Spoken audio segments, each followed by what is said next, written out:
This morning, I was thinking about why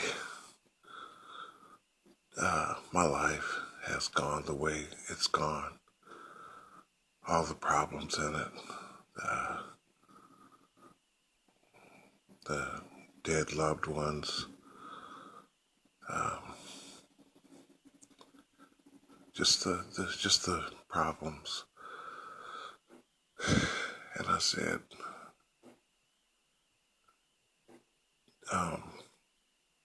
in a prayer, I said, God, where are you? Why won't you speak to me like you spoke to Moses and Noah and whoever else it was who you spoke to? And I got to thinking about what people said about God being dead. And then I had to reason to myself, that's not true. That is not true, because if God were dead, then all of us would be dead too, because our life force comes from Him. It's His spirit in us that keeps us alive. And also, it's His spirit that holds the universe together. So God is not dead. So I had to think about something. And I think I thought about this before. God is being silent.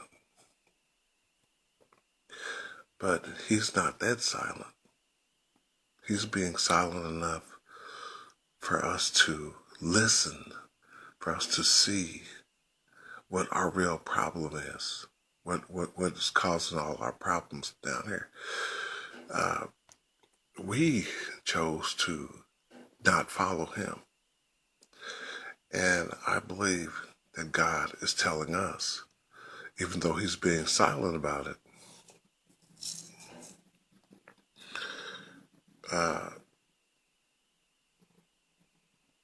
He's telling us, you need me. Are you seeing that you need me now? And He's letting the problems go on that we're having. No, it's not that He's dead. It's just that God's watching us. He's watching us. He's looking at everything, just like that song by Bette Midler. He has to be. God is a loving, caring God who doesn't want to see any of us perish, or lost, or hurting, or dead even. He's even willing. He's eager to bring the dead back to life.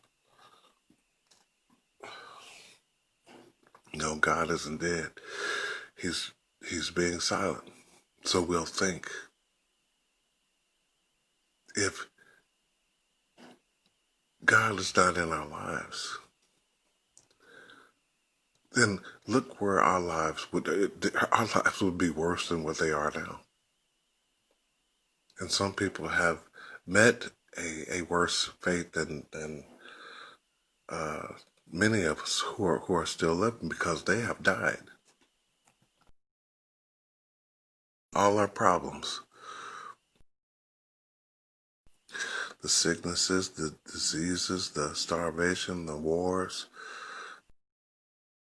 the loneliness, the misery, the confusion, everything is because of our selfish ways.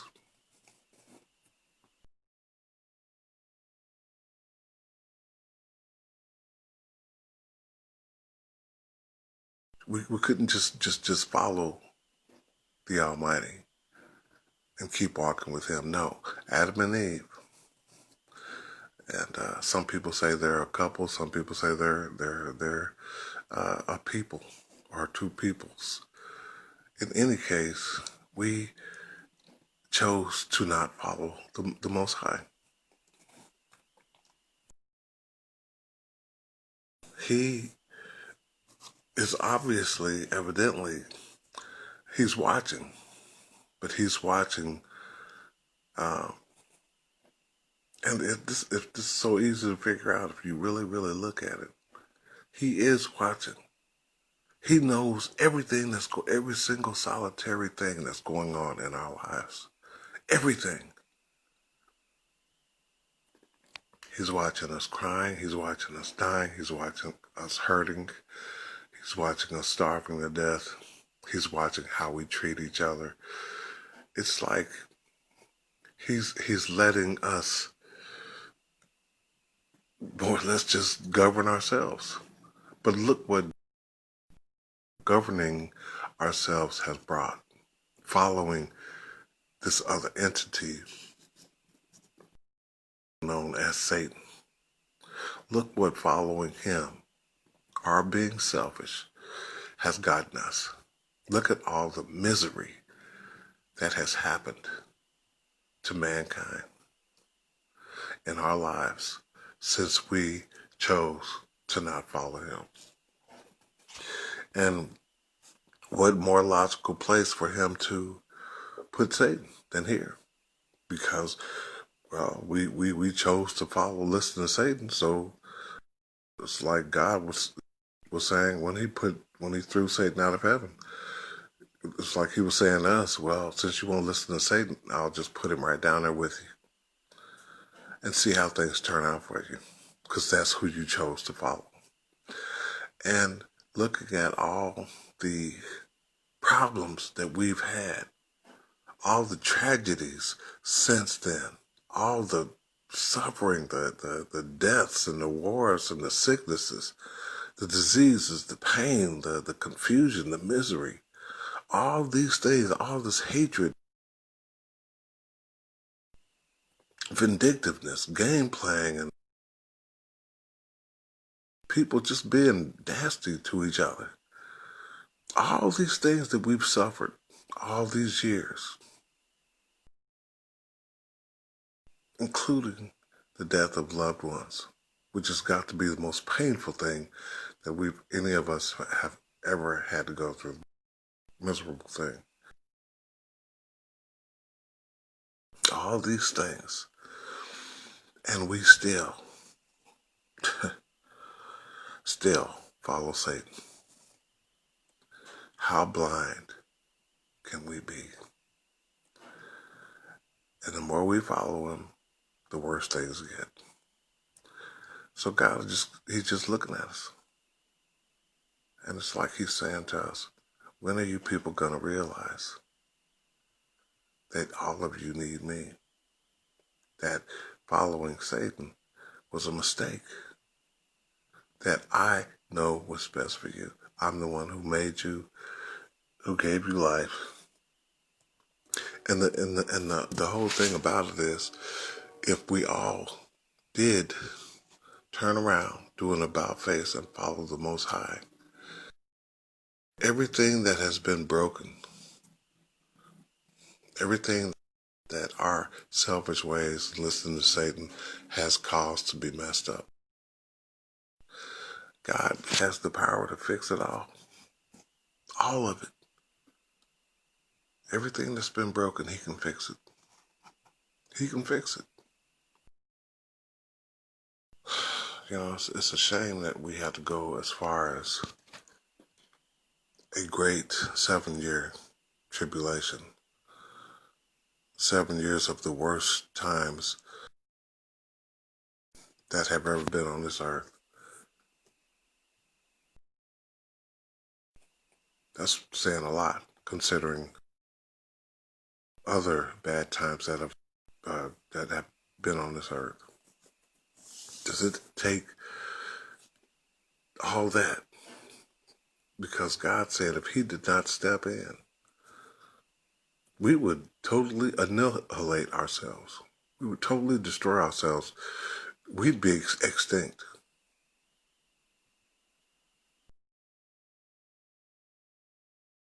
What does it take for us to wake up? What does it take? That's one reason why I do these talks, and they're not all perfect or whatever. Sometimes I cough in them, sometimes I'm eating in them. Sometimes I don't even think anyone will even listen to them. Sometimes you might hear bubbles in my throat or clearing my throat. Sometimes I may sound tired or whatever. I'm just doing this. I'm doing it mobily uh, because it's real.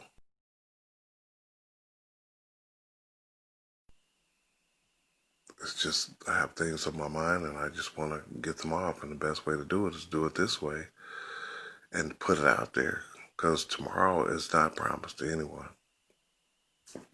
And, those who have an ear to hear will hear what I'm saying and agree with it. Maybe not right now, but in time. Maybe not right now, but in time, hopefully. We've got to change our ways. I've got to change more of mine, or all of mine. If we want to get the blessings that we would be so happy with, as opposed to the curses that we've been saying, we've got to come back to the Most High, and we got to come back correct. We got to come back and give him his due. That's one reason why I'm doing this now. Hopefully to wake some people up. Sometimes I sit around and think, and I'm like, I need to wake up. Why is my life going on the way it is?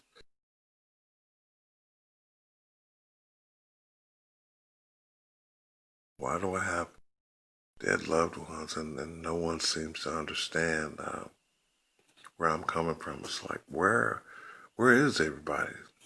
I keep hearing these songs. It seems like everybody's running from the truth. Well, that's true. It seems like everybody thinks that how the world is being run and how we're living is normal. What's normal about it? It's more abnormal than it is normal. What's normal about all this madness down here? Confusion, the misery, the loneliness, the heartaches, the deaths, the wars, the illnesses, the sicknesses, the starvation. What's normal about this? What's normal about this? Now, it's not normal. It's something that people get used to, but getting used to this is to the things that are going on in this world is crazy. That's even more crazy than the things that are happening. Getting used to this and not wanting to put an end to it. There are people out there I know who want to put an end to this madness, who want to have the blessings that God has waiting, that God would like to give us all. I know there are. I may never meet you, but I know that there has to be. I know I can't be the only one. I can't be. I look around sometimes and I look at people and I think to myself, boy, this is not real. It's like a nightmare. It's like a living nightmare.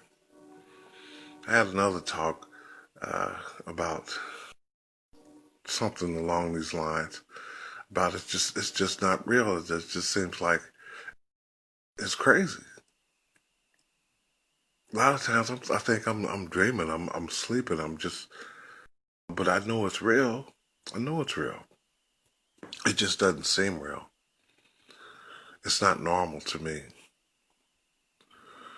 So the more I see it, the more I tend to shy away from it. Talk about it, but at the same time, it's something you just don't want to be around all the time because it'll drag you down. It'll drag down your spirits. It could drive you insane if you let it. And you just don't want to be around because people are devilish. They're selfish. They're hateful. They're mean. And people are on drugs, alcohol, trying to beat each other and steal from each other, killing each other, people killing their own kids and plotting on their families for money. All these things, these selfish things that we do because we're greedy.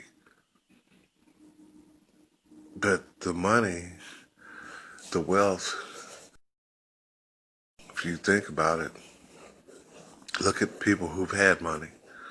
People like Robin Williams and Howard Hughes and others who were not happy because the void was still there.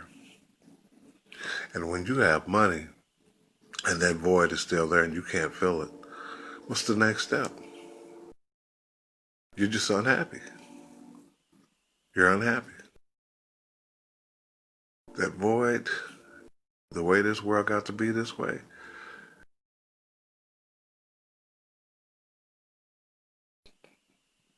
we listen to Satan, we listen to bad influences because of our selfishness, and then we just kept taking it to one extreme after the other. First, we left God. Wanted to know about good and evil, the knowledge of good and evil. We were selfish. Found that out. Found that out. Found that out. Found that out. Found that out. Found that out. Then we just kept being selfish. Kept being selfish. Kept being selfish. The first murder. The first murder. The first murder. The first murder. The first murder. Lying about who discovered America. Who discovered America. Discovered America. Discovered America. There were already people in this land. Then there came lies about the first 7 presidents being white, being white, being white, being white. Just selfish stuff. Just selfish stuff. Just selfish stuff. Just selfish stuff. This land was stolen from people who were already here through deception, through deception, through deception, through deception, through deception. Then there was the taking of books out of the Bible, books out of the Bible, books out of the Bible, books out of the Bible, to hide the identity of God's true chosen people, chosen people, chosen people, chosen people. There was taking stuff out of the Bible, taking books out. There was putting stuff in that was not true, and then putting the same fictitious images in churches all over the world, no doubt, and in buildings all over the world. Many people today have them in their homes, in their homes, in their homes, in their homes. These lies, these lies, these lies, these lies permeated throughout society, and they are still going on today. Today. We're still being selfish instead of people telling the truth, sharing the truth, living the truth, doing something about the truth, teaching their children about the truth, what's real and what's false, false, false, false, false, and straightening this mess out. And us all coming back to the Most High, not just His chosen people, but all of us, all of us, all of us, all of us. So, as one of His chosen people, that's why another reason why I'm doing this, to get the truth out there about why this world is the way it is, why your life is messed up, why this world is messed up, why we all have problems in this world, this world, this world, this world, this, and why we always will, why we always will, why we always will, why we always will, why we always will. Until God steps in. It's gonna get that bad. It's gonna get that bad. It's gonna get that bad. Wake up. Wake up.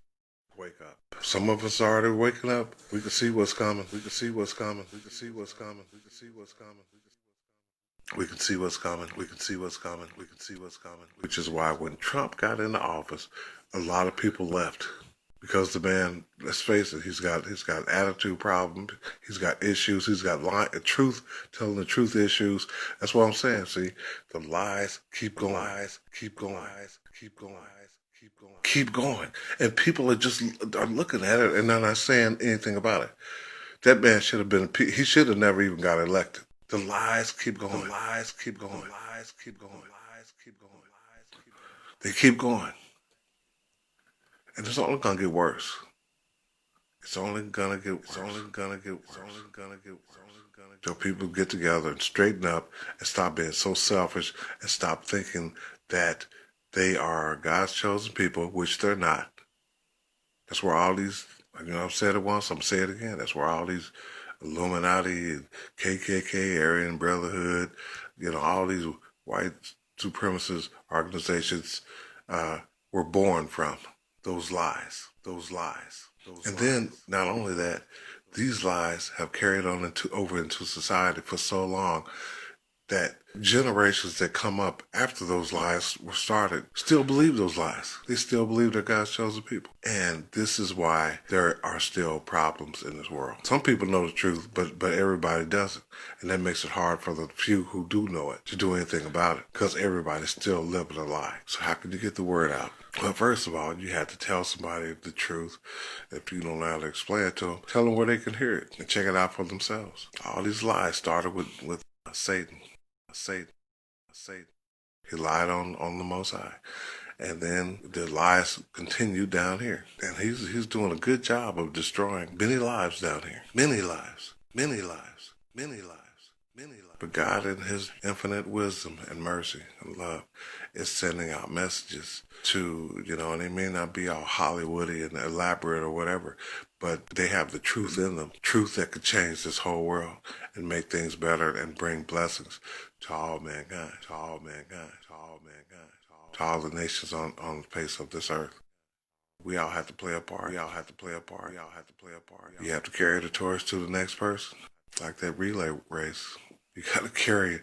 You gotta do your part. One man can't do it all by himself. Needs some help.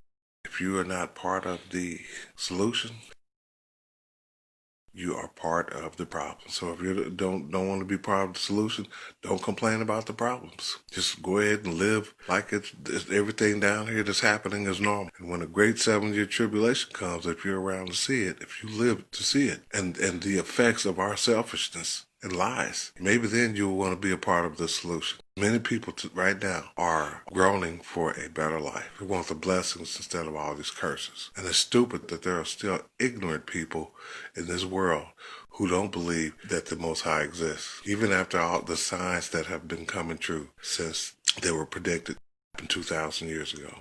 Today's headlines were predicted 2,000 years ago. People are so into the world they can't even see them. They're unfolding. You rarely hear anything good in the news. It's always this bad thing happened, that bad thing happened. Always. There's only so much one person can do. I'm going to try to get this out to as many people as possible.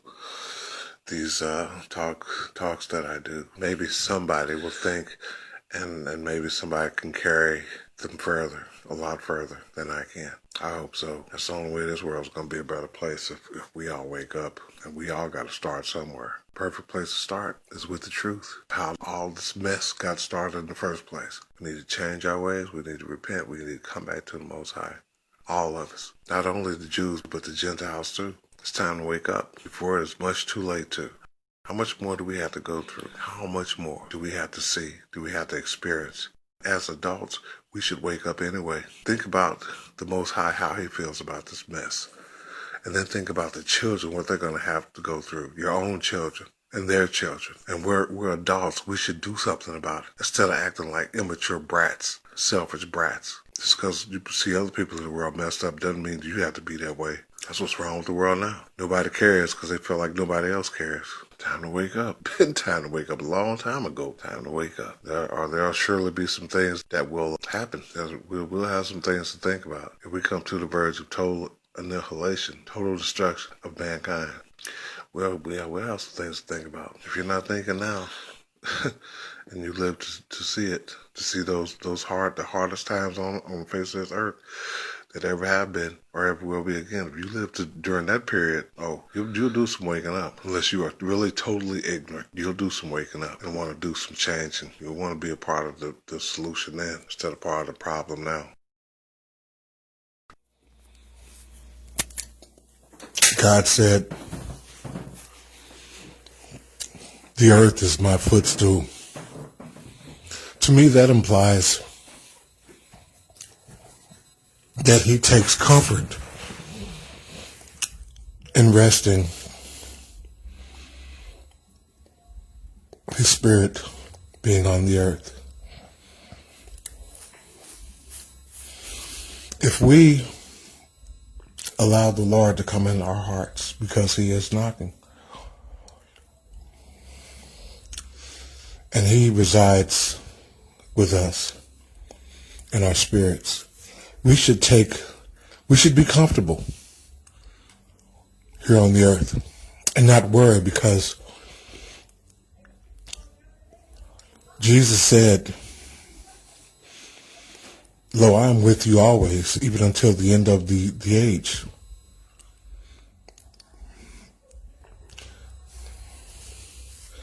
He also said, if you put these things together, using line upon line, precept upon precept, precept upon precept, here a little and there a little, you will notice the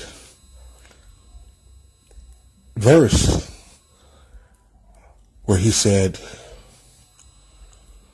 "Come to me, all who are heavy laden, and I will give you rest." You will find rest for your souls.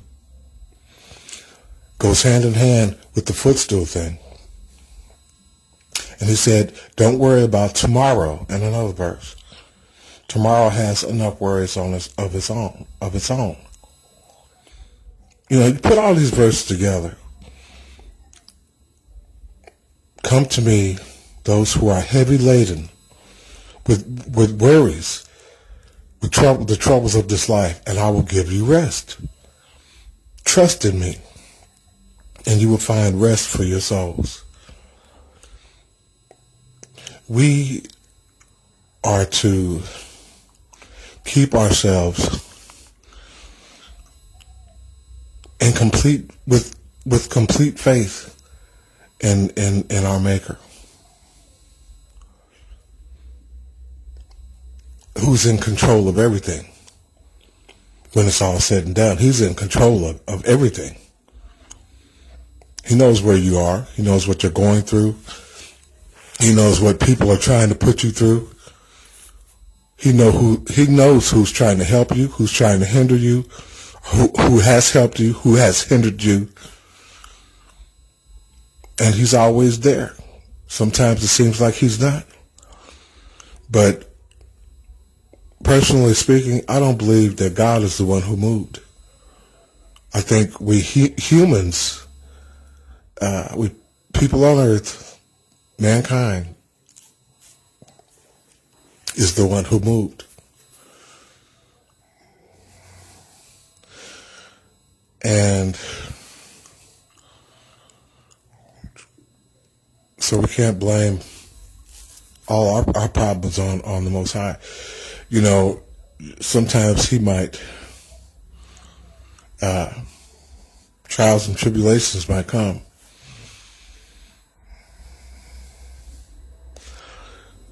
Life is not a bowl of cherries. It's not an easy thing with all these problems down here. And the Lord said, He said, you know, just like in the background, if you can hear these people, they're laughing outside, they're partying out there. They don't care.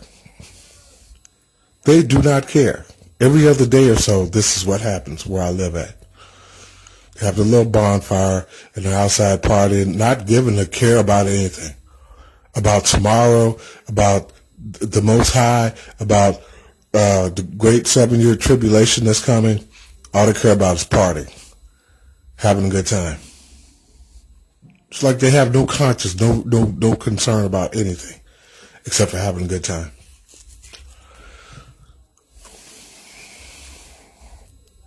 God, it's like they don't even think about the Most High. And you're like, I was sitting here earlier, and I was thinking, God, you know, it's one thing to stop smoking. I know that I never should have in the first place, or drank, or anything. So those are the main two things I did. And I'm like, okay, so what do I do now? What do I do now? And there was just nothing but blankness. Until I listened to something on my in my talk videos that I had recorded months ago, which made me think about the problem I was having with not being able to rest and everything. Because there was something in the talk where I started off with the earth is the footstool of the Lord. And then I thought about the other verses that had to do with rest, the correlating verses, the related verses that had to do with rest.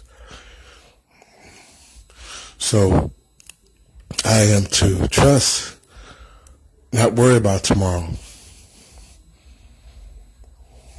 I have to keep looking for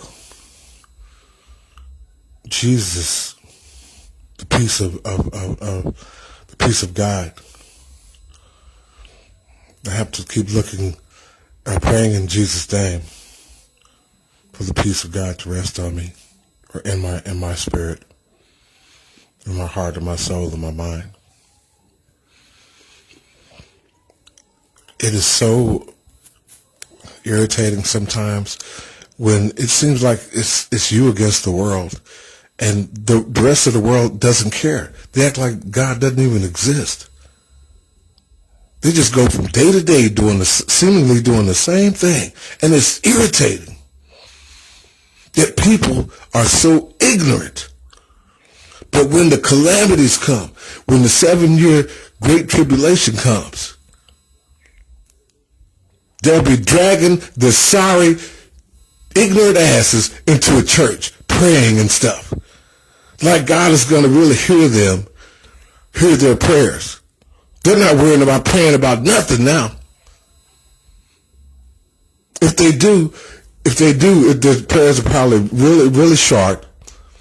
And like they just, with this matter of factly, I'm going to get answered attitude. Like God owes them something.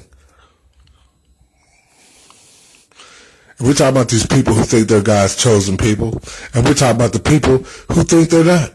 I mean, who think that who don't think they are His chosen people, who are strictly in the Gentile class right now. They might think about God sometimes, but the world, they're so caught up in the world that the world carries them away all the time. They live like there's like tomorrow will be there. I was talking to a female who I used to date some years ago, about 15 years ago. The other day I was talking to her on the phone, and I told her, I said, you know, I'm not going to mention her name, but I said, you know, the Bible says tomorrow's not promised. I said, if you look at the graveyard, and this woman happens to be a nurse. I said, if you look at the graveyards, and I know you've seen more than one, or at least one in your life, how many people do you think in those graveyards said, well, I'll see you later, I'll see you tomorrow, see you next week, see you next year, see you here then or this time or that, and it never happened? And she was like, in some of the words, you are so negative. I said, no, I'm not. I'm being real with it. This is real. And I didn't think that she was so naive, so ignorant herself, until she said that. Because I heard that she was a church woman. She used to go to church. But this person, just because she's like, what, I don't know, 45, 50 years old now, she thinks that just because she made it that far, she's going to live to, what, another 30 or 40 or whatever years. And she might. That's not up to her, though. That's up to God. That is up to the Most High. So when she said that, and somehow or another, our conversations, because we hadn't spoken to each other in 15 years, she got in touch with me, and I was really actually surprised to hear from her. We talked for a couple of days, 2 or 3 days, until I brought that up, you know. And she was like appalled by it. She was like surprised I said it. I'm like, what? Why do you live like there's you just know you're gonna see tomorrow? That's her attitude. Just like these people down here who are having their little bonfire party and stuff, that's how they are living.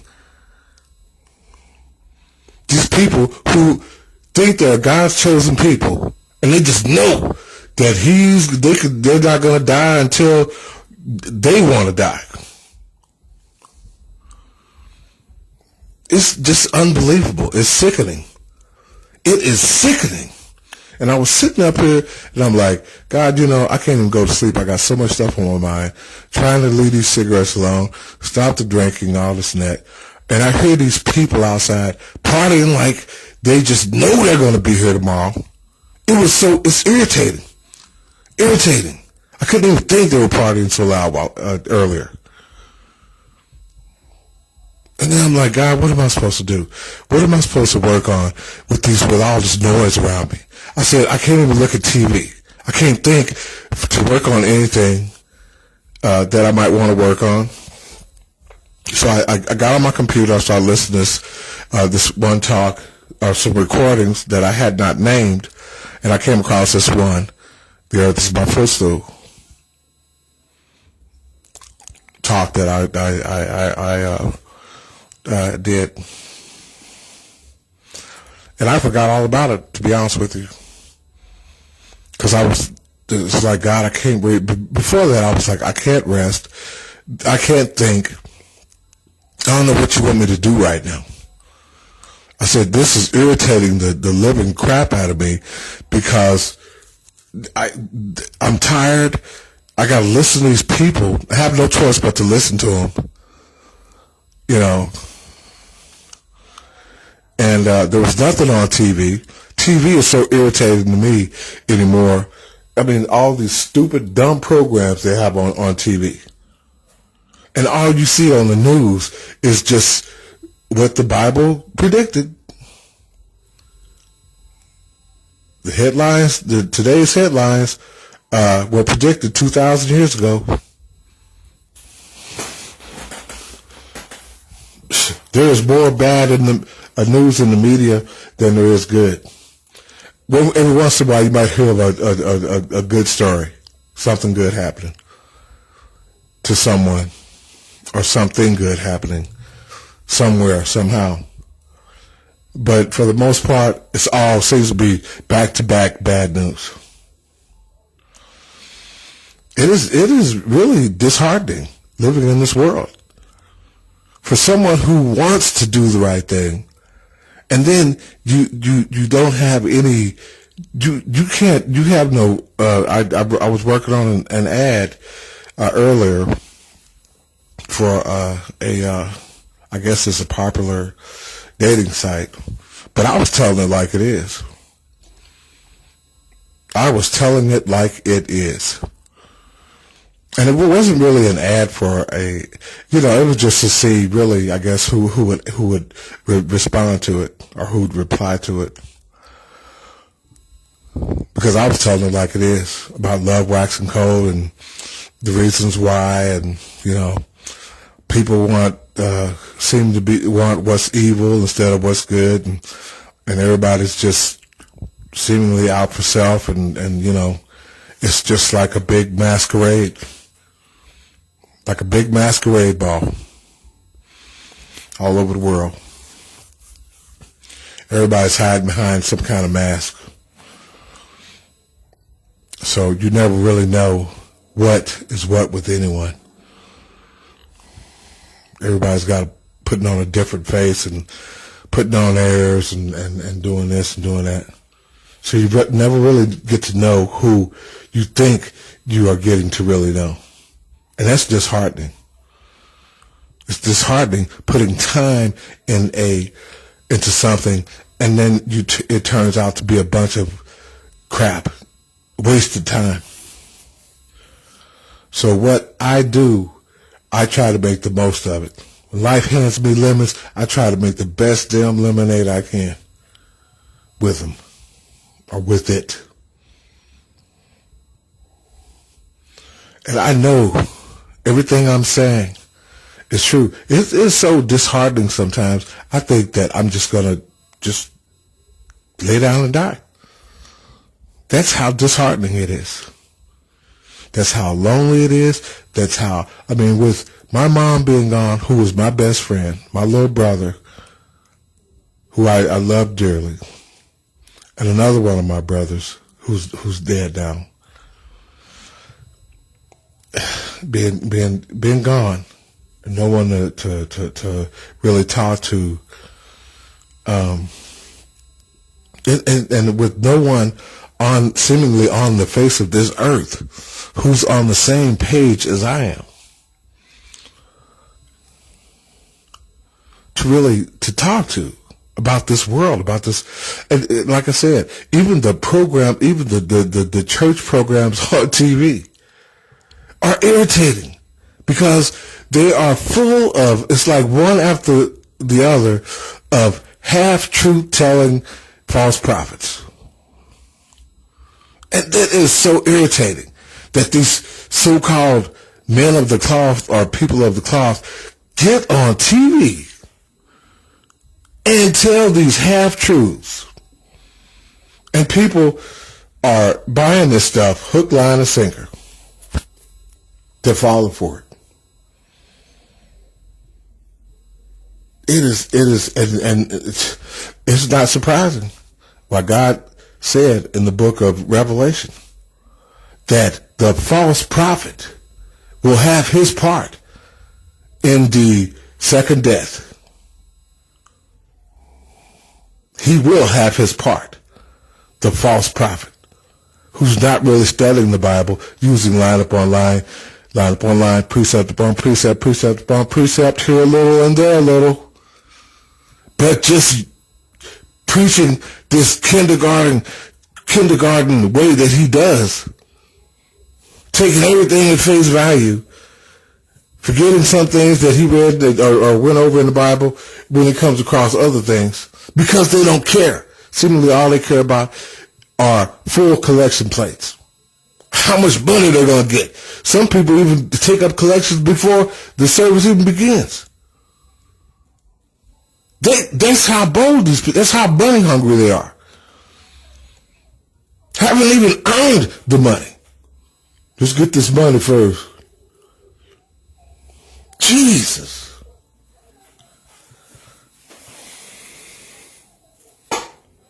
So unreal, so unbelievable. But it is real, and it is believable, but at the same time, it seems unreal, and it seems like a nightmare. But it's like a living nightmare. It is a living nightmare. Because it's real. It's real. It's it's disheartening to the point of being just making a person worrisome. You know, and just tired of looking at it all the time, thinking about it, seeing it every day. Everywhere you go, all you see is people masquerading around.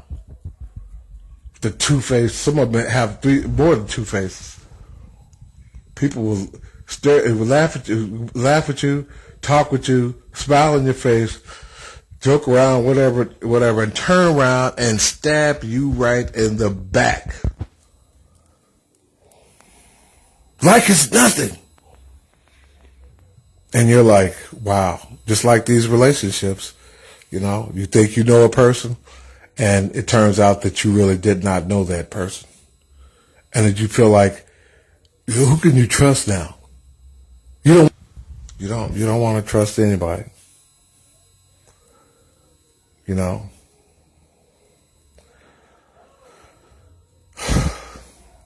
This is just, it's unbelievable.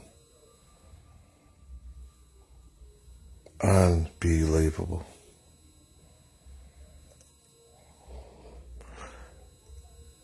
It seems that people on the personals want to be with people who turn them on in some evil, twisted, freaky way. rather than be with someone who is trying to get through this life and live forever. That's a turnoff to many people, it seems. No, they want what's dirty.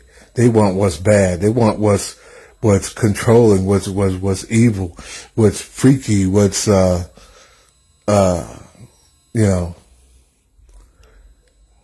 all the glitters isn't gold.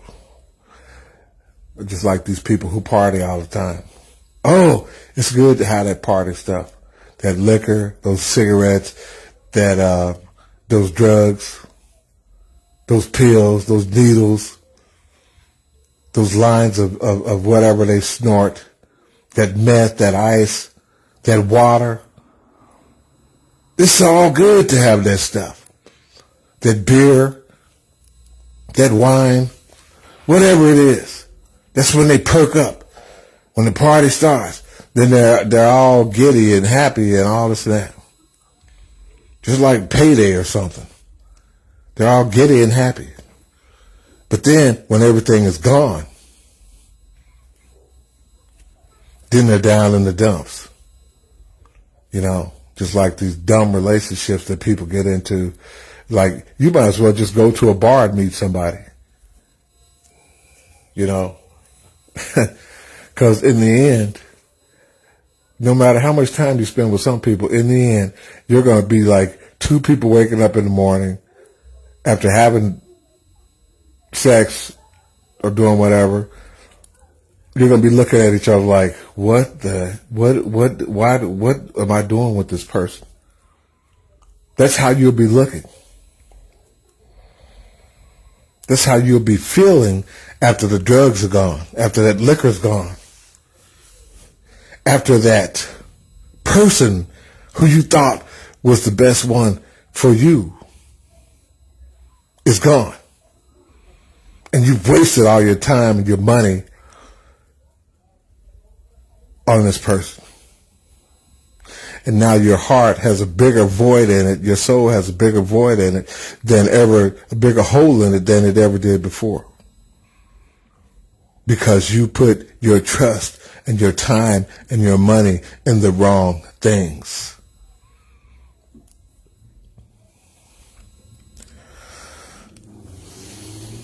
You know?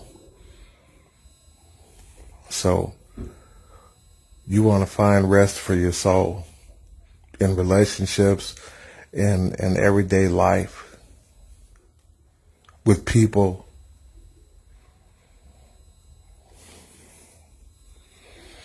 On your job, you know, in your home, when you're riding around in your car. Whatever you're doing, you want to find rest for your souls. But there's a big hole, there's a big void there that you can't rest because you have so much on your mind every day, every night. And sometimes you wake up in the night with things on your mind. You can't rest. So you're trying to find a way to fill the void. But everything gets old. The drinking gets old. The smoking gets old. The drugs get old. Having the different relationships get old. The parties get old. The company that comes over your house or the ones you go to see gets old. It all gets old. So then you're like, okay, well, I got to try something new. But everything you do new, or go back to doing old that was old that you did, it's everything has lost. You've lost your desire for it, or you're losing your desire for it.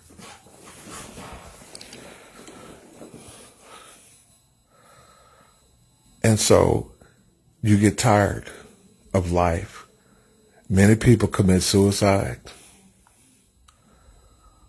after trying everything to try to fill the void in their souls. Many people turn to sex, and nothing seems to work. No matter what you do, it might work for a little while. You might be satisfied for a little while, but you're not completely satisfied. Something is always missing. There's still a hole in your soul. There's still a void there that you can't fill, that never gets filled. And you're tired. You're tired of life. You're tired of seeing seeing and doing the same old things every day, seeing the same old faces, doing the same old tired, boring things. You're tired. In my case, I'm tired of seeing life the way it is. And what I'm really tired of is people who are living day to day, every day, and with all these crazy things going on in this world, and they are acting like these things are normal.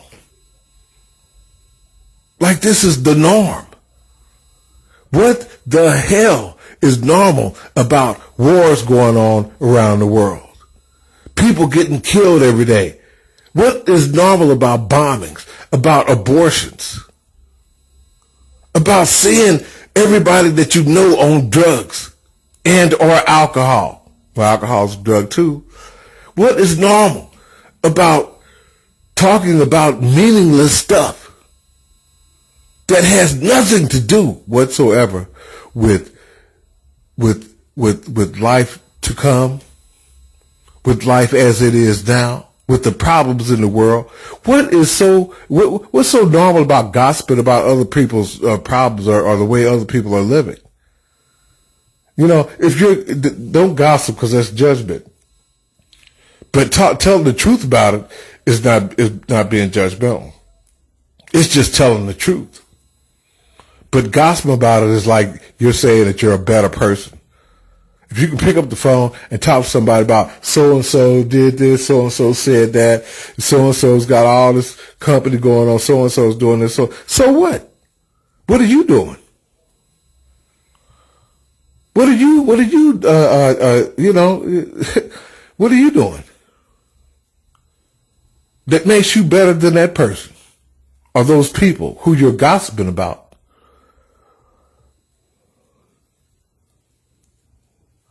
Life is, man,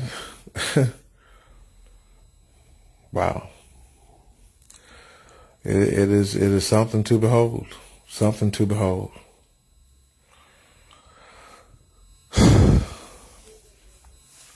God, you know, it's amazing. Some people in this world, you like, some people you don't like.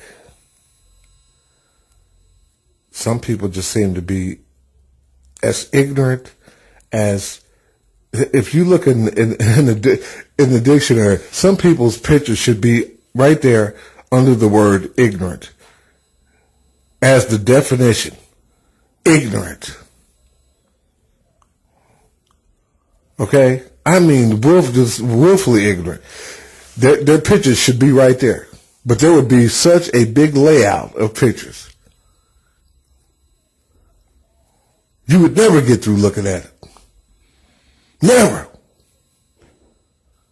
And there wouldn't be no sense in being amazed that, God, is that many ignorant people in this world?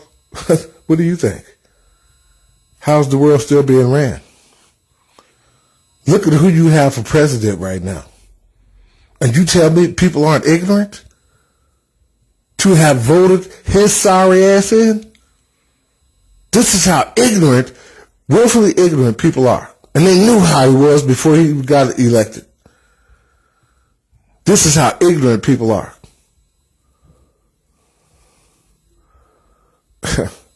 Unbelievable. It is surreal. It is like a nightmare. It's like, this cannot be happening. This cannot be happening. But it is.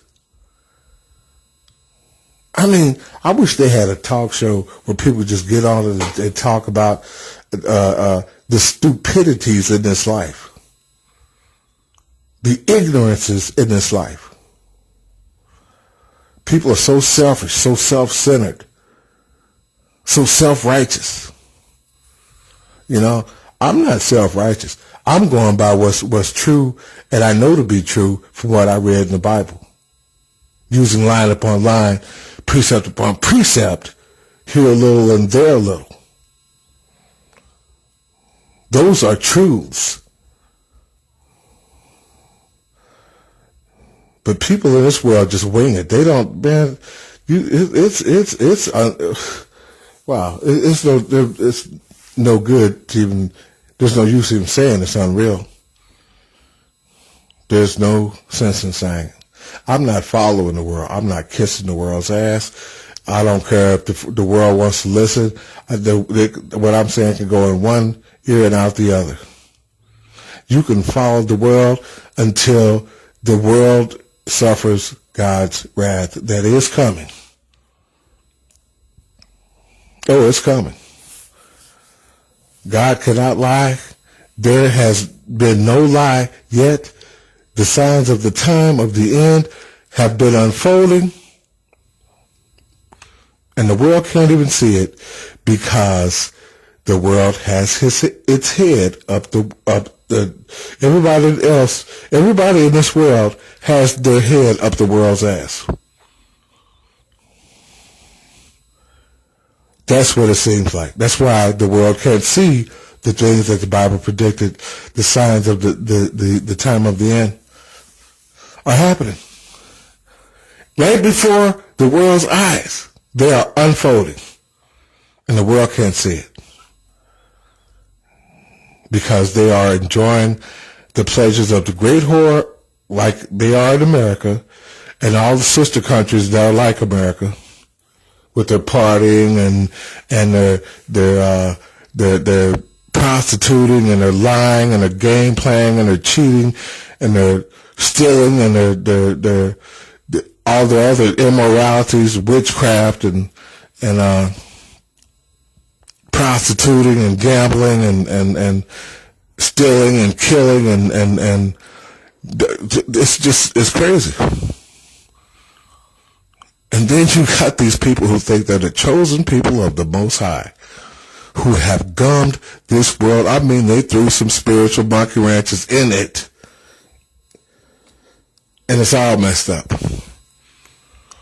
It is all messed up. Now you got the granddaddy of all screw-ups seemingly in office, who's got a big monkey wrench. And he's not afraid to throw it either. The most obnoxious, abrasive, uncaring, insensitive, dumbass who ever lived graced this planet. And he didn't grace it. He didn't grace it. Good God. But he graced it in a way that he wanted to grace it to get elected. And, there's word that even got fixed. Boy, y'all picked a good one. Y'all picked a good one. I didn't vote for him. There was no way.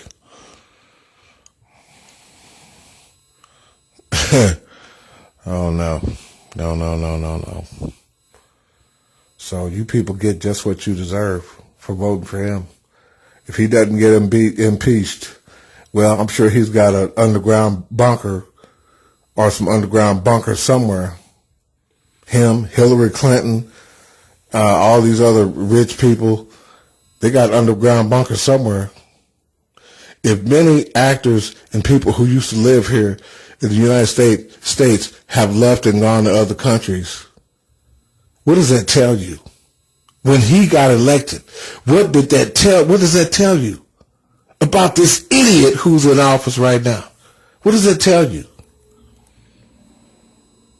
Those people didn't leave for any reason. When people had businesses here, careers here, when Trump got elected, they left.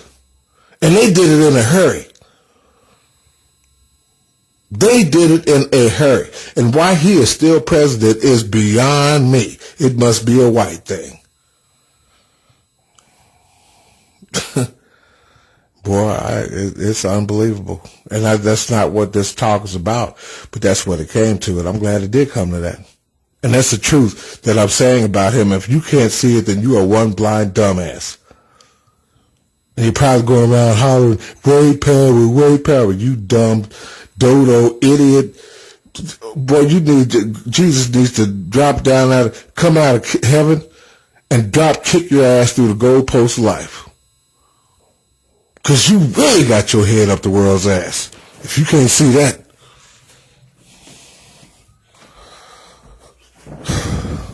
Well, I have exhausted myself telling these truths, but I feel better. I feel better. I feel like I can rest now because I wanted to get some things off my mind. So I feel like I can rest now. Yes, I feel like I can rest now. This is definitely going to be made into a talk video. Had a little bubble in my throat there. And I plan on putting it on Facebook. You who listen to it, and like it or whatever, I don't even know if I have it set up to where I can receive comments on my page. I have to recheck that. But if you like it or whatever, that's fine. If you want to share it, fine. Whatever. If it goes in one ear and out the other, fine, whatever. As long as I know I put it out there, as long as I know it's true. The earth is my footstool, says the Lord. And he will find his comfort. This is where he rests. Where his comfort zone. This is part of his comfort zone. And we should make him feel at home here by doing the right thing. This isn't our world. We don't own this. We are here because he allowed us to be here. He put us here. The footstool where we could rest in him and have joy in him, have peace of mind in him, with him and us, walking with him every day. But if we're not walking in truth, if we're not walking, trying to do the right thing continuously, then we're going against the grain. If you are not part of the solution, you are part of the problem. If you can't find rest on this earth, that's good. If you can't fill that hole in your soul, it's because you're going against the grain. You're just making the hole wider and wider. If you can't find rest, it's because you're looking in the wrong place. Like I said, when life hands me lemons, I try to make the best damn lemonade I can with it.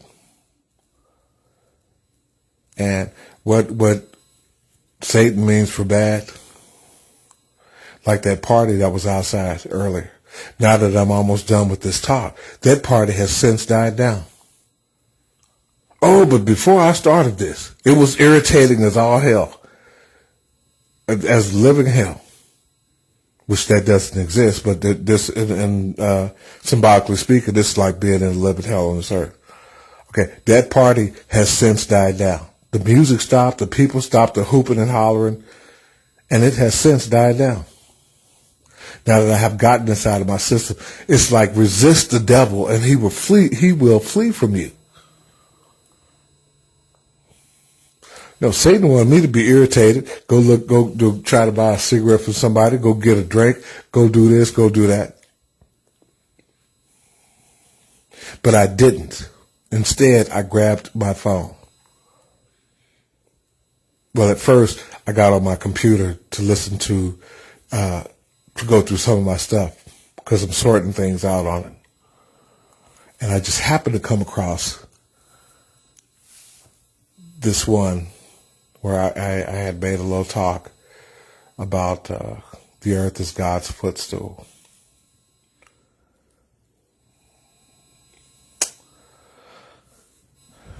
When you are doing things for the Most High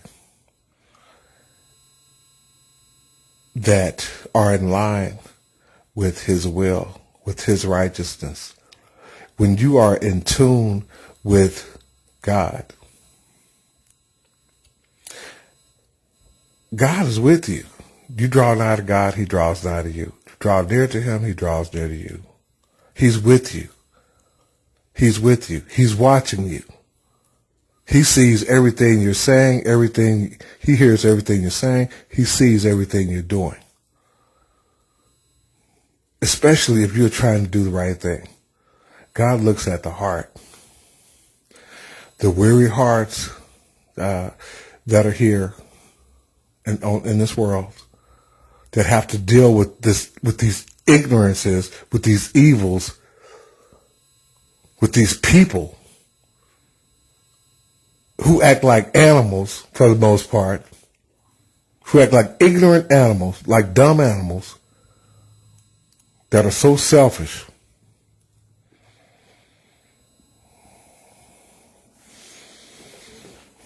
Like dogs. Wow. God's looking at it all. What Satan means for bad, God means for good. We just have to take it to that point, not just sit there and say, "Oh wow, well all these lemons." You know, I was doing that earlier until I got on my computer. I had to call this person a dumbass. See, the people are lonely.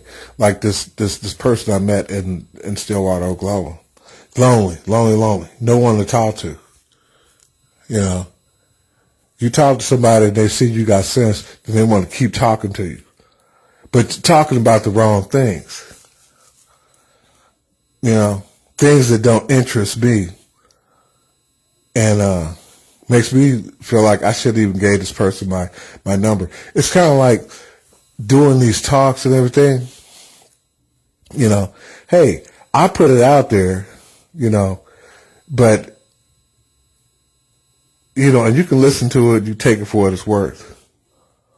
But when you come to me and your whole mindset is on something that I'm not even interested in remotely, you know, and you're not making sense, because the only thing that makes sense to me is talking about what's real, what's right, what's true, and not a bunch of worldly BS, because it doesn't interest me. So that's why I don't take the calls. You know, I'm not interested in somebody sending me rap videos. That's not what I'm interested in, unless they're Christian rap videos. I'm not interested in these worldly rap videos. You know, you're a grown person. You're a grown man. Why don't you act grown, you know, and try to stand up for what's right and do the right thing, you know. Talk about the things in life that matters, not all this BS. Grow the hell up. The hell is wrong with you? Grow up, you know.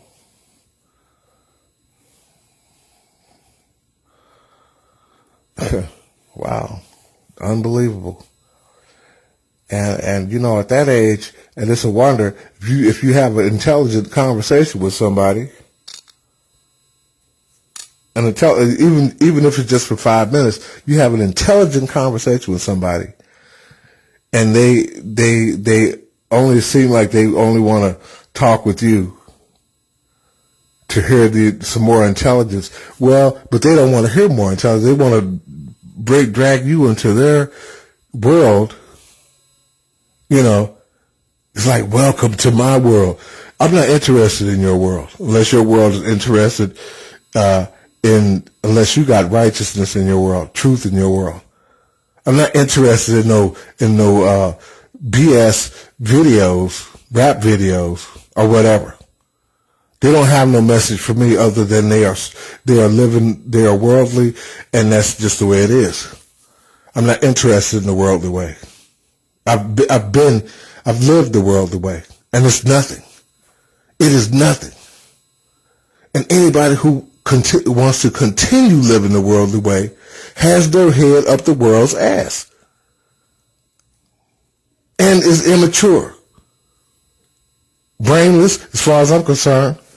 You're half-baked. You have no life. You have no direction. And you are living your life in vain. You're not doing anything but hanging on to the worldly way. You're hanging on to the worldly way. That's not the way. That's not the thing to hang on to. The ways of the world. That is not what to hang on to. You know, because that way you follow the world, you'll have tattoos, you'll have piercings, you'll be wearing your hair a certain way, coloring it this way, that way, tattooing your eyes, you know, everything, whatever the world does, you're sooner or later, you'll be doing drugs, you'll be an alcoholic, you'll be doing everything that the world does, trying to keep up with the world because you think it's the in way. And it's not. It's actually the out way. It's the way to get your ass destroyed. Because like I said, God is looking at you 24/7, every second of every day. Looking at you. You can't see him looking at you, but he is. You don't know that he's there, but he is. Just looking at you. Living any kind of way, winging it through life, following the world. And when the 7-year Great Tribulation comes, or when you are on your deathbed, or facing death somehow, and then you're going to be praying to God, and he's going to be looking at you. Oh, really? Now you want to pray to me. And if I don't answer you, or when I don't answer you, you'll be like, well, God, how come you ain't answering me? How come you're not fixing the problem? Well, you didn't pray to me before there was a problem. No, you had your head up the world's butt. You were enjoying the world. You know, God said, when your calamity comes, I will laugh at you. I will mock you. I will mock you when your calamity comes. You don't want to pray to me now? You don't want to talk to me now? You don't want to reason together with me now? You don't want to reason with the truth, with being righteous, with living the best way, which is God's way? What makes you think God is going to answer you when your calamity comes or when tragedy comes? Do you think that God is some kind of fool? Do you think, you will insult the very mind of God, the very intelligence of God, if you think God's supposed to just pop up and just answer your prayers when you have problems in life. But you don't talk to him now. You don't.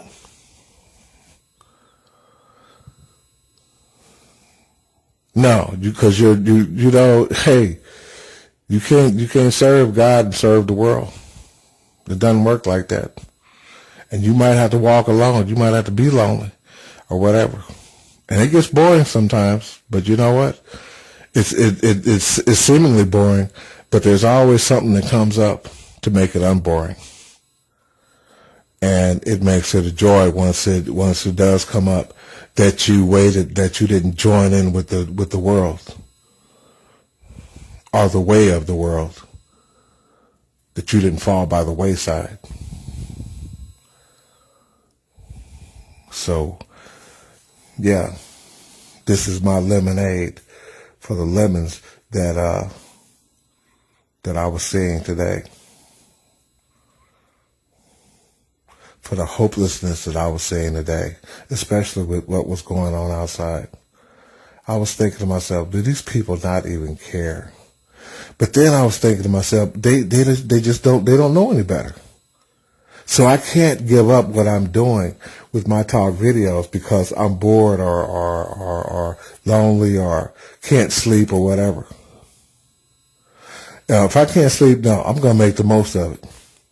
I'm going to make the most of it. I could have went two ways with this, but a whole different way with this. Could have went looking for a cigarette, could have went looking for a drink, but I didn't. I got on my computer in my files and my talks, And as a result of that, finding my one talk about the earth is my footstool, and listening to that talk,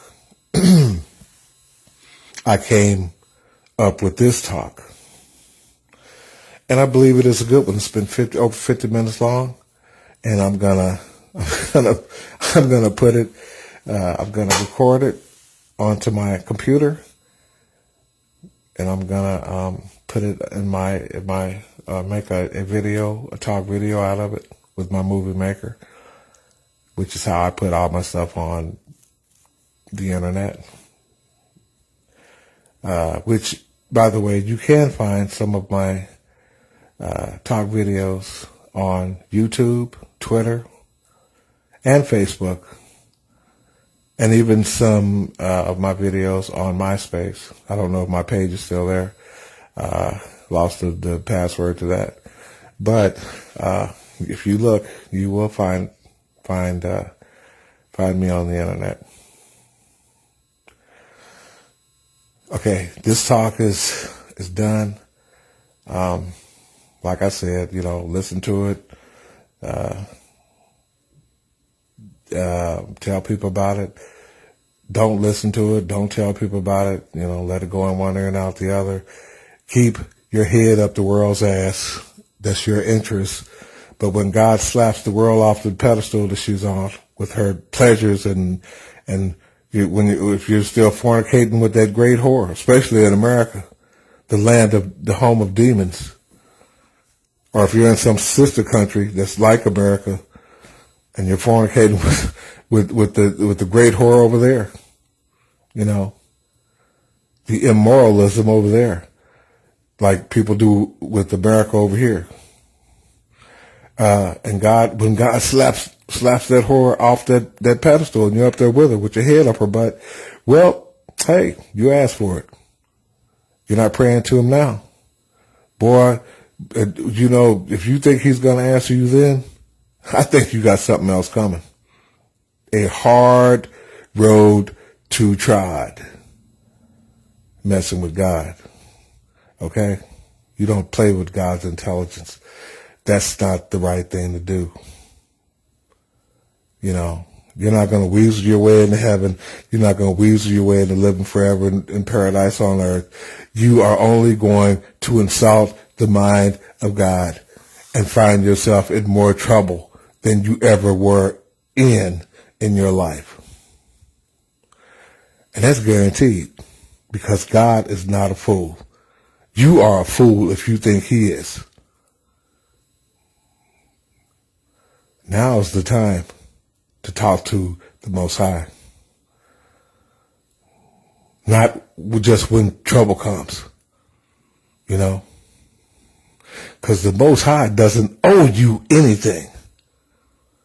It doesn't remind you of, it reminds some people when they only want to talk to you when they want something from you. They only want to talk to you when they want something from you.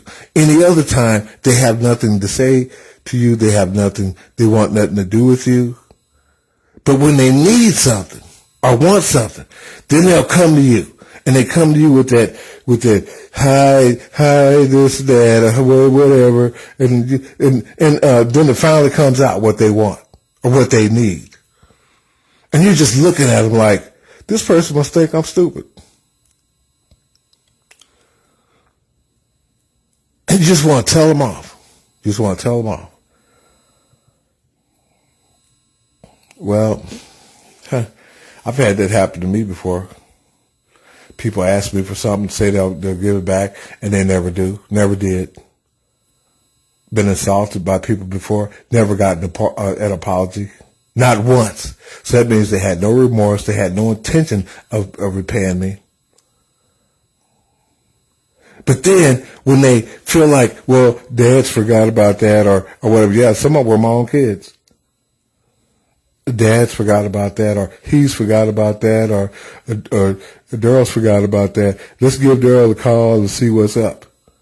What's up is Darryl ain't forgot about nothing. Dad ain't forgot about nothing. That's what's up. And you're a fool if you think I have. And you're also, if you're a bigger fool if you think God has forgotten all this stuff. No, I don't think so. Don't think so. God hasn't forgotten about anything I've done, nothing that you've done. He's not forgotten about anything. And he never will. Until you come clean with the Most High and are living right, then that slate will get wiped clean. But if you backslide, then everything that you did right after you started, you wanted to do right, everything that you did right, God is going to forget about it. Just like he forgot about everything you did wrong. So then you're back in the guilty seat. You're back in the hot seat. And it's just like a dog going back to its vomit. It's like taking 100 steps forward and 10,000 steps back. You're going to feel like crap because not only did you let the Most High down, you let yourself down, and probably your friends or whoever, whoever was looking at you as far as doing the right thing.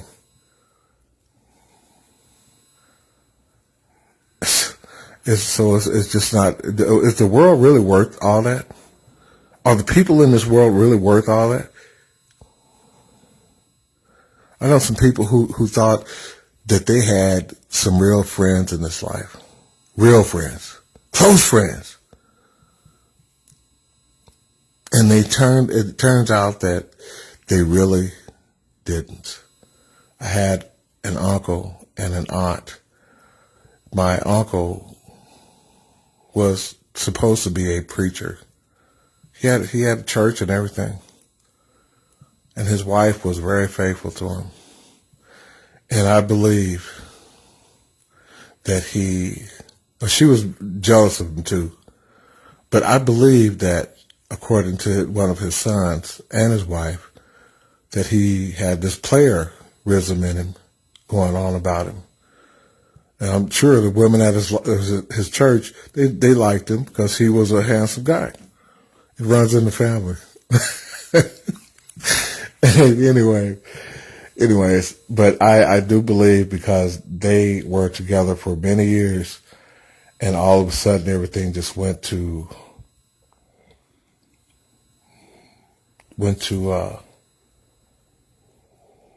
haywire, so to speak. Unbelievable.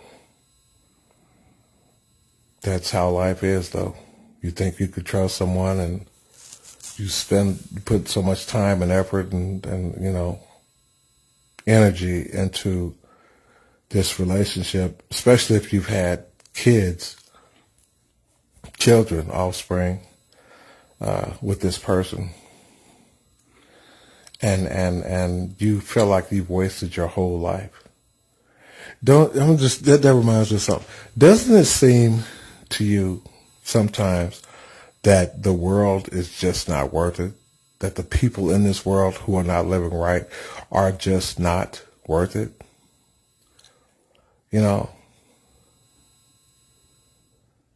It's like you want to feed, you want to give people a piece of your mind, a piece of your heart, the goodness in you. But then people are so untrustworthy, and so they're so backstabbing that you want to feed them your mind and your heart with a long-handled spoon because you just don't know who to trust. And the best way to do that, hey, if you want to just protect your heart, you can do it like that. Protect your mind and your dignity and all this that. You can do it that way, long-handled spoon way. Or you could just tell them bluntly the truth. Even if it hurts their feelings, if they get mad at you, they want nothing else to do with you, whatever, tell them the truth. Jesus, when he was on earth, he spoke the truth whether it was popular or not. Now, sometimes he had to run because it wasn't his time to go. But that's the only reason he ran. He didn't run because he was scared. He ran because it wasn't his time to go. Now, in the Garden of Gethsemane, when it came down to him having to go through this actual process of saving mankind, When he had to actually go through with it, well, yeah, he knew what he was going to go through. He knew what he was about to suffer. It's just like a person. It's just like the movie The Green Mile. When you find yourself facing death, I mean, really, truly facing death. You now before that time comes, it's like, well, you're not really worried about it. But when you get there, when you're actually facing it, and you know you're facing it, and there's no other way around it, oh, you're gonna be nervous. Jesus was so nervous that he was sweating blood, droplets of blood. He was so nervous that he asked his father, was there any other way that this could be done, that he could take this cup away from him? In other words, was there any other way this could be done, that salvation for mankind could be done? But then he said, not my will, but yours be done. Okay. There are many people in this life, I can't say many, but I can say that I've heard people in this life say that they're not afraid of death. They're not afraid of death. That's no doubt because they have never faced death. Death and these people have not met face to face yet. Anybody can say that. Anybody can act like that. Anybody can put on airs and say they're not afraid of death. People are living like that right now. They don't know what tomorrow holds. They don't know what the next 5 minutes holds. They are living like that today as I speak, as you are hearing this. They're living like that right now. Not knowing what tomorrow or the next day or the next 5 minutes holds. They are living like that, ignorantly like that. But if you find yourself in an accident, somebody runs off the road, somebody runs off the road, or whatever happens, find yourself drowning or house on fire or somebody's holding you at gunpoint, broken your house or whatever, then you're facing death. Then it's oh God, oh God, oh God, oh God, oh God, oh God. Where was your oh God before that? Oh God, I'm not living right. Oh God, I need your help. Help me to live right. Where was that? It was, oh God, oh God, oh God. What do you think God's going to save you so you keep living the same dumb, stupid, evil ass way? Really? The people, when the destruction comes, when the 7-year destruction comes, they're going to be crying out to God. The church houses will be filled just like they were when 9/11 happened. They'll be praying to God.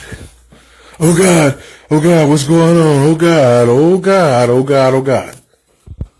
Yeah, but where were their prayers before that?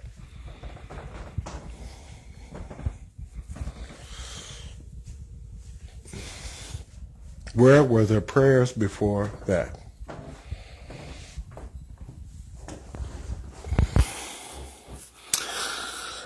It's amazing. It is. It's just so amazing. I was going to say something else, but then I forgot what it was as I was talking. And it had something to do with the 911 stuff. You people insult the Most High when you're in trouble because you don't talk to Him before you're in trouble. Sometimes, some people do though. Maybe not as often as you should, but some people do. And you don't have to necessarily talk to Him verbally, speaking. You can talk to Him in your mind, with your thoughts. God looks at the heart. The heart consists of your soul, your thoughts, the good things you think about, your intentions, good intentions, the good things you do, the good things you say. But if your heart is continuously evil, and none of us are 100% good, and I don't think any of us are 100% evil either, but I do believe that some are better than others. Some are better than others. And I'm going to say this, and I don't care who gets mad about it, who doesn't like it, who can accept it, who doesn't believe it, who believes it or not, whatever. But God chose a certain race of people over all other people on the face of this earth to bring blessings to every nation on this earth. And it was not the Caucasian race. So all of you with that, we don't mix race and stuff, you know what? Good. Actually, God was talking to us when he said don't mix races, because he called you people a foolish nation. He didn't even he said you weren't even the people.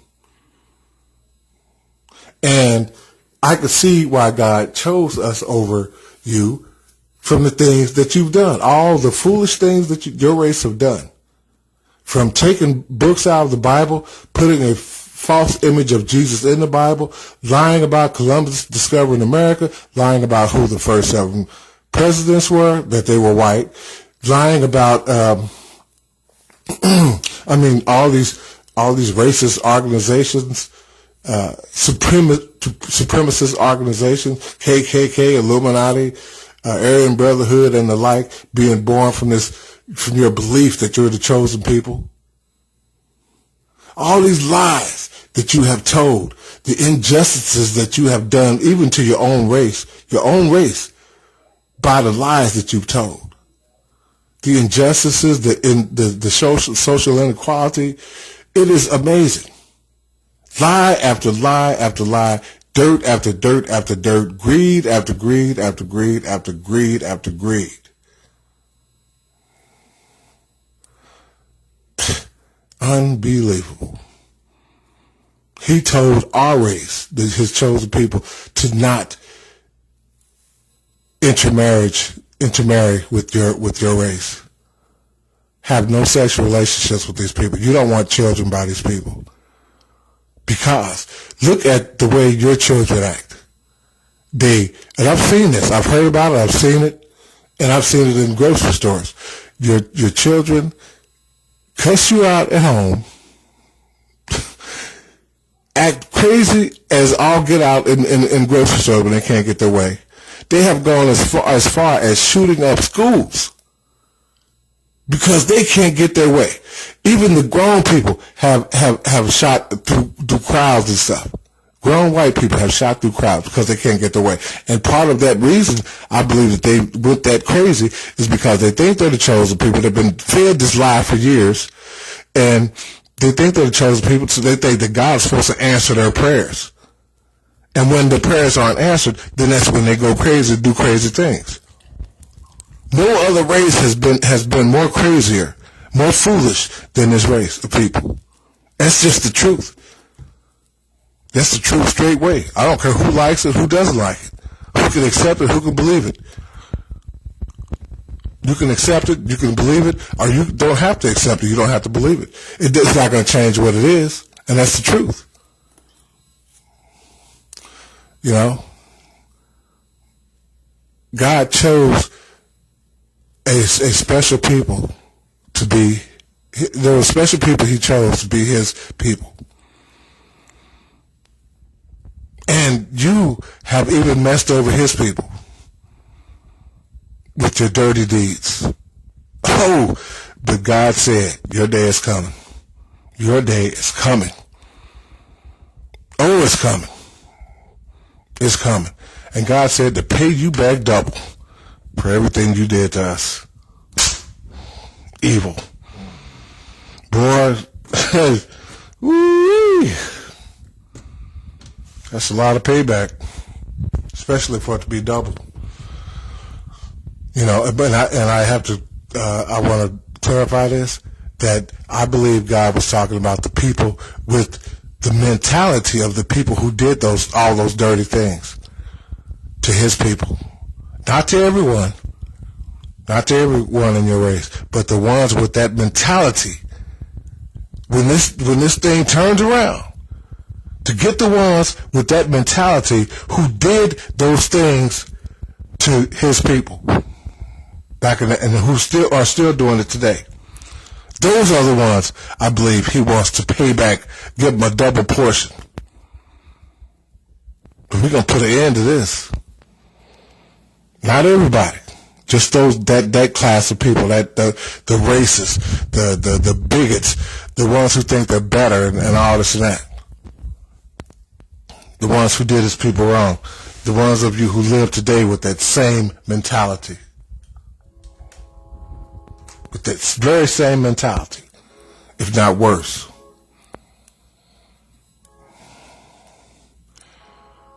So no, everybody in the Caucasian race is not bad. Just as everybody in the black race is not bad. The Mexican race, the Asian race, all these races, they have good people and bad people in them. Some are worse than others. Some are better than others. That's the way it is. But God has a payday for everyone. Everyone. Oh, life is getting worse. You know, it's getting worse. And the warnings are going out. The advising is going out.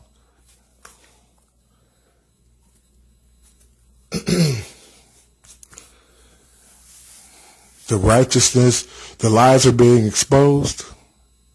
The truth is being told. And the righteousness is there for you to grab and hold on to and live by. If you don't, hey, you and you alone will have to answer to the Most High for how you lived. Not your kids, not your parents, not your siblings, not your relatives, not your co-workers, not your friends. You alone will answer. You alone will give account. And your reward will be according to how you lived. Good or bad, good, bad, or indifferent. That's guaranteed. That's God's way of justice. So you can rest assured of that if you rest assured of nothing else. I'm done with this post. My name is Darryl Stidham, and I hope you heard or listened to this post as well as you heard it. And I hope it stays in one place in your mind, in the right place, in a place where the world is not, in a place where you think, if you have any kind of mind at all, any kind of brain at all, any kind of right thinking at all, you'll think about the things in this talk for your own good. Or you won't. You have free will. Do with this talk as you will. Do with your life as you will. But don't think that in the end, if you decide to keep living wrong, that God is just going to swoop you up and say, man, you're okay. Or woman, you're okay. You're all right. Come on in. Enter into your rest. You'll be resting in hell. Actually, you won't be resting. You'll be dead there, decaying there for all eternity until there's nothing left of you but dust. Okay? That's guaranteed. If you don't believe me, you better get your Bible out and start reading it for yourself.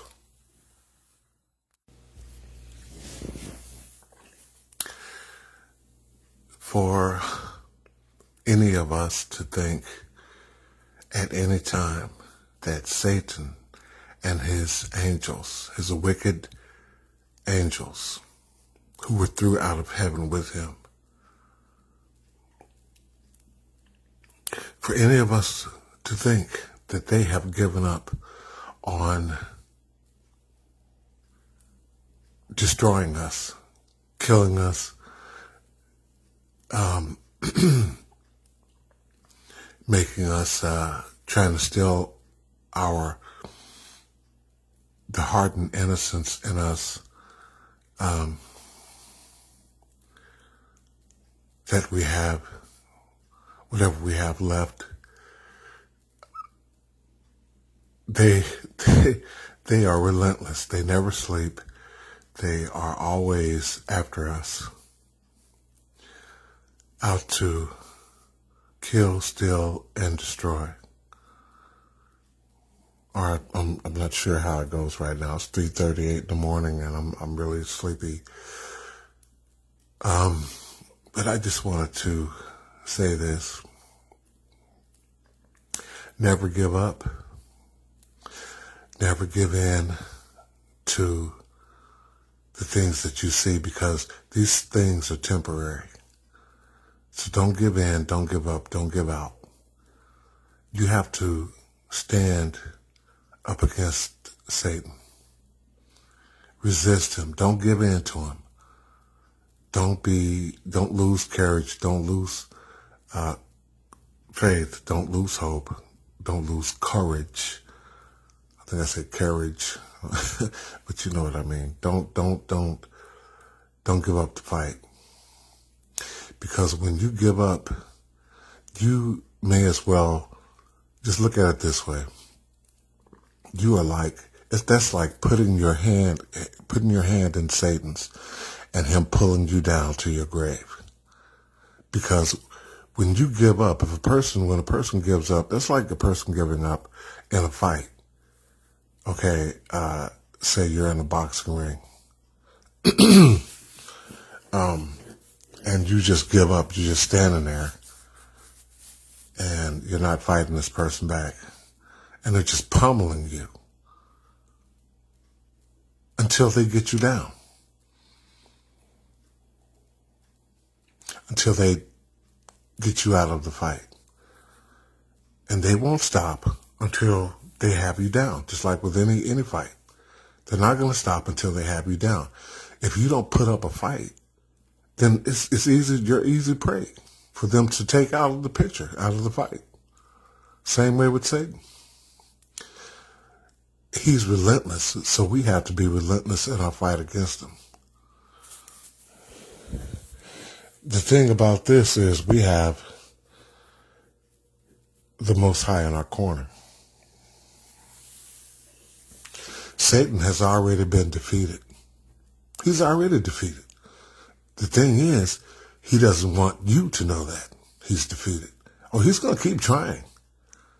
He's going to keep trying to make you give up, lose hope, lose faith, lose your courage, make you stop focusing on the Most High and what his Son has already done for us. We can't give up the fight. We can't give up in the fight. That's what Satan wants us to do. Boy, that's just like you. If you don't fight and something's coming at you and you don't try to fight it, and your life is at stake, then you're easy prey. You're easy prey. Don't give up the fight. There were times when I wanted to give up. I'm like, man, what's the use? What's the point? What is the point? And if you give up, it's like Satan is it's just like he comes in for the kill. He comes in for the kill. And you can feel it. You can sense it. He is coming after your soul for the kill. That's one reason why I say, and some of you know what I'm talking about too. If you give up, he will come after you even harder. He will come after you to take you out of the picture. He will hit you with everything he's got.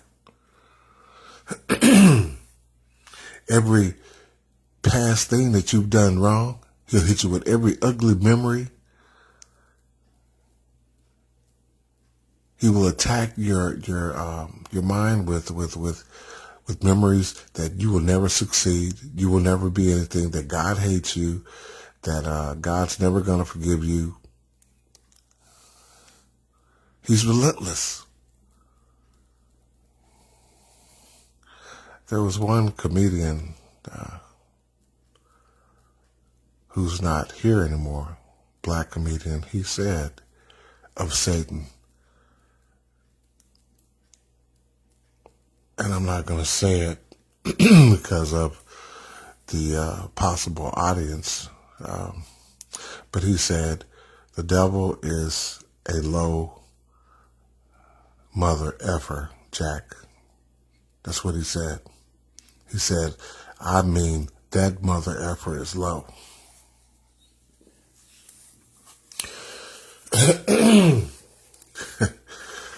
That's an understatement.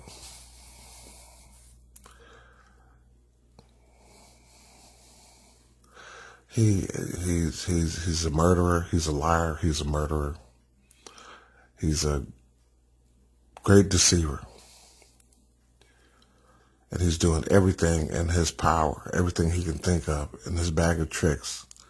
He's using every trick that he could imaginable to deceive you, to get you to give up. All the uglinesses you see in this world, the sicknesses, the deaths, the false prophet preachers, the way people act, all ugly with the hatred and racism, the wars, the pestilences, everything. He's using it all. The racism, the hatred, the past uglinesses, the present uglinesses, the future uglinesses that the Bible says the world is going to encounter. He's using all these things, all the different religions, everything. He knows that all these things, because he knows that the human mind is like a mini computer. It absorbs everything. Everything. It doesn't forget about anything. You know, sometimes we think our minds have forgotten things, but isn't it funny sometimes how when, the things that you think you've forgotten or that you never thought of, they pop back into your mind, later on.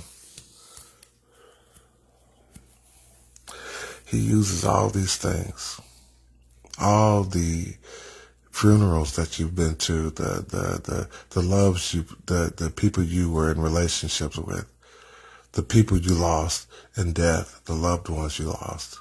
He uses all these things, all these ugly things that people do. Just, you have to remember one thing. A lot of people don't even believe in Satan. Many people don't. And they are, I have to say this, they are the main people, because their minds are idle. Because they don't believe in Satan, they don't believe in God either. So their minds are idle. And these people, their minds are like a playground for Satan and his angels to do their dirt. They're easily influenced. They don't know where these thoughts are coming from that are influencing them to do, and they will ride them like crazy, like rides in an amusement park, because they have free run of these people. These people don't believe in God. They don't believe in Satan. They don't read the Bible. They just want to live the way they want it. And these are the same people who go around killing people, killing their kids, doing any and everything they can for money. They have no conscience. They think the world is just a big place where, they have to survive any which way they can. No matter who they have to step on, who they have to hurt, who they have to kill. And they live. You look at the way they live. Look at these crime stories. Look at the way so many people are living. Like they don't believe in God. They're killing people like it's nothing. Hurting people like it's nothing. Doing all these crazy, scandalous things like it's nothing. So you have to be careful who you associate with in this world. Because everybody you talk to, everybody you hang around with, or like to hang around with, Everybody you come in contact with is not a believer in the Most High or in Satan, that they exist. And would just as soon, more than likely, cut your throat than look at you. That's the way people are. And these are the things that bring us down in life. People that come into our lives who stab us in the back, talk behind our backs, you know, people like that. They have no sense of morality, of what's good. They don't care about what's bad. They'll smile in your face and talk behind your back, stab you in the back, steal from you, cheat on you, lie to you, and plot against you to get everything you have. Look at the crime shows, the ID channel, killer women, homicide detective. Look at those shows and see what I'm talking about. Those people have they have no belief in the Most High or Satan. And you could tell that by the way they act. What is influencing them, or who is influencing them to do evil? They're out for themselves. Just look at the scenario. Look at the people who trusted them, who they married, or the kids they had. Some of these people even kill their own children. They kill their own children for money. They kill their spouses for money. They do all these dirty things. They cheat, they lie, they steal. They pay people to off you, if you understand what I'm saying, to take you out of the picture of life. You know, there are so many things going on in this world, in this ungodly world. It's a nightmare. So many things that make you want to give up, but if you give up, then you're done. You're toast. You're history. The best thing to do is to hang on to the truth, learn the truth, live the truth. Try to get with people or around people or associate with people who know the truth, who are trying to do the right thing in this life, because there are not that many. There are very few who are on the narrow road to life, and many on the road to destruction. And that's the way Satan wants it. He wants everyone on the road to destruction. If Satan had his way, everything that God loves, he would destroy. And he's trying to. He is trying to, but God is sending his warnings. He's advising. He is reaching out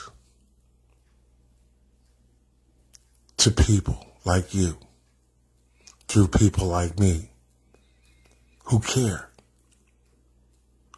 who don't want to see you destroyed. If I didn't care, I wouldn't be doing this. If I didn't believe in the Most High, if I didn't believe that Satan exists, I wouldn't be doing this. What point would there be for me to be doing this? I'm not getting any monetary compensation out of this. I'm not getting any materialistic compensation out of it. The only compensation I'm getting out of this is a spiritual one. And that is my knowing that in my heart I'm trying to do the right thing, that I'm trying to please the Most High by sending out these warnings in every possible way I can. Every thought that comes to me, and sometimes I don't feel like doing it. Like tonight, I'm sitting there tired and everything. I just got through listening to one talk that I did a few hours ago, and made a talk video out of it. And I was laying down, and then another thought came to me about not giving up. And so I wanted to, like I said, I was reluctant about doing it, but hey, I'm doing it for a good cause. And that's to save souls. To save my life, to save your life. Because if I don't warn you, and the Most High told me to, if I don't warn you that you are headed for destruction or for death, living the ways of this world, if you give up, you're as good as dead. If you stop caring, like one undertaker told me, he said, you're dead. You're as good as dead if you stop caring. If you stop caring about life, if you stop fighting for your life, if you stop caring about your life, your soul, your salvation, you stop caring about your family, caring about God's love for you and your salvation, you're dead. You're dead. So he is reaching out, trying to save you. He doesn't want to see anyone perish. The Bible clearly says that, plainly says that. It's in your Bible. Google it if you have to. He doesn't want to see anyone perish. So he is sending out his love. And it may not come to you in a pretty package. It may not be all Hollywoody, all glamorous, from a big stage and a pulpit and all this and that. But it is coming to you. If this talk is, if it's like hitting something in your soul, if it's touching something in your soul, if it's telling you something, if it seems like it's speaking directly to you, then you're in the right place at the right time. You're not listening to this by accident. It's not a mistake that you're listening to this.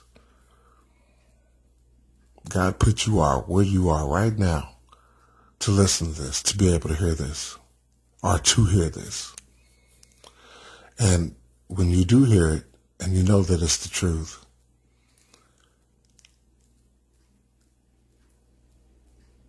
share it. Live by it. Share it. Think about it. There's a passage in the Bible that says, excuse me. See, this is not all Hollywoody. This is not made up, or I'm not reading this from a script. I'm talking off the top of my head. And talking off the top of my head, I don't know the Bible verse right off the bat, but it is in there. And you can Google this. Whatever things are lovely, whatever things are true, whatever things are noteworthy, whatever things have merit, and it might not have said noteworthy, whatever things are of good report.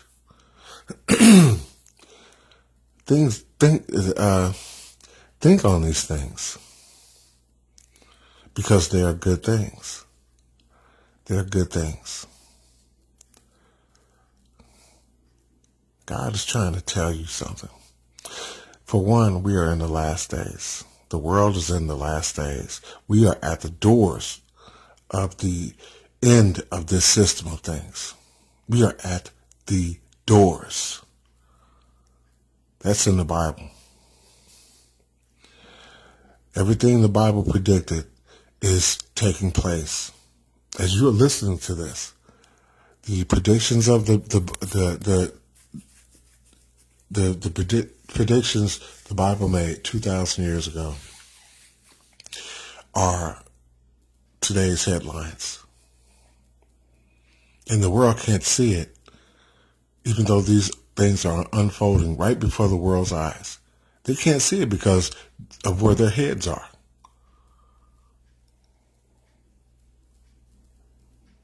And that's up the world's butt. Enjoying the world. They can't see what's going on, what's happening right under their noses, right before their very eyes. Read the Bible. Read the book of Matthew and see that if these things aren't unfolding.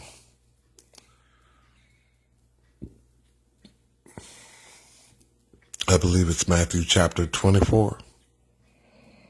Look it up. Google it. Read it for yourself. And see if these very things that the Bible spoke about are not happening this very day. And if you realize that, you come to realize that, let that be some incentive or the incentive that makes you change your ways of living before it's too late. It's not too late to get off that broad road of destruction and get on the narrow road to life.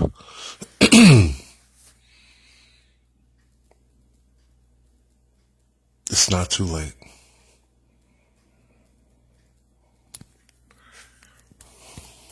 Don't give up. Don't give out. Don't give in.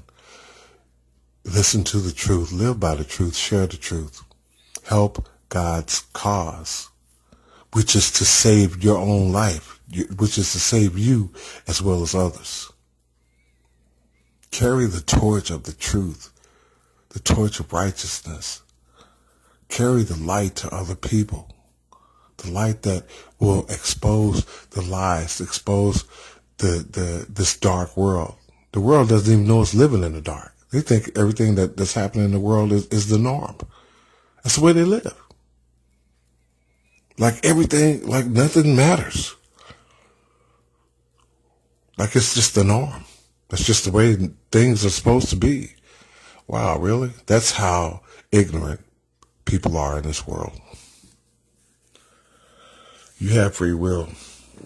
Nobody can twist your arm and make you do what you don't want to do. They can't make you do. No one can make you do right. No one can make you do wrong. You have free will. The Most High does exist. And many people will find that out to their shame. You may not believe it now. Many people don't believe it now, it seems, by the way this world is living. Oh, but every knee will bow and every tongue will confess that Jesus is Lord. And they may not do it physically or verbally, but they will do it by their actions. It will show by their actions. Because everybody doesn't have knees and everybody can't talk. So, but people will, by their actions,